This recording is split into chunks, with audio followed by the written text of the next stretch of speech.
তেওঁলোকে ভয় খাইছে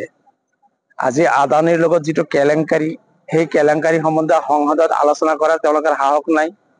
আদানি সম্বন্ধে আলোচনা কৰিব খুজিলে তেওঁলোকে ভয় খায় কাৰণ আদানিৰ কথা আলোচনা কৰিলেই আসল ৰহস্যটো আসল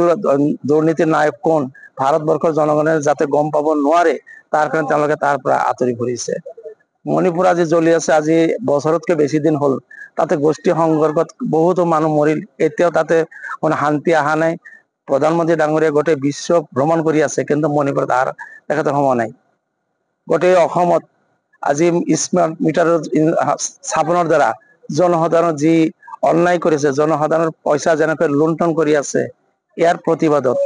গোটেই ভাৰতবৰ্ষত কংগ্ৰেছ কৰ্মীসকলে ৰাজভৱন যাত্ৰা কৰিছিল আৰু সেই যাত্ৰাকালত গুৱাহাটীত পুলিচৰ নিৰ্বিচাৰ টিয়াৰ গেছ ঢালাৰ কাৰণে এজন আমাৰ কংগ্ৰেছ নেতা এডভোকেট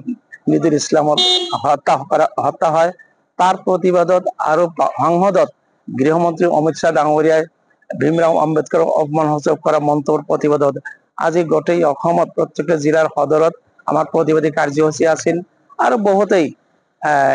গুৱাহাটীলৈ যাত্ৰা কৰিছিল আৰু এই যাত্ৰা কালত আমাৰ এনএছৰ নেতাসকলৰ আজি গোৱালপাৰা জিলাৰ পুলিচ প্ৰশাসনে তেওঁলোকক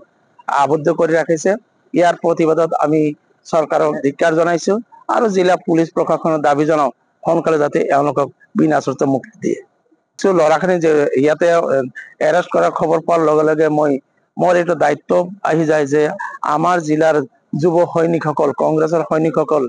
কংগ্ৰেছৰ হৈ জনসাধাৰণৰ হৈ যুঁজি আছে সেই যুঁজত যোগদান কৰাটো মোৰ দায়িত্ব যিহেতু জলাখিনি ইয়াতে তেওঁলোকক এৰেষ্ট কৰা হৈছে গতিকে তেওঁলোকৰ মুক্তিৰ কাৰণে মই ইয়াতে আহি পেলাই জিলা পুলিচ প্ৰশাসনৰ লগত আলোচনা কৰিছো থানাৰ পুলিচ সকলৰ লগত আলোচনা কৰিছো আৰু তেওঁলোকৰ মুক্তিৰ ব্যৱস্থা কৰিছো আপুনি বিচৰা বাতৰি পাব কেৱল নিউজ 18 এপত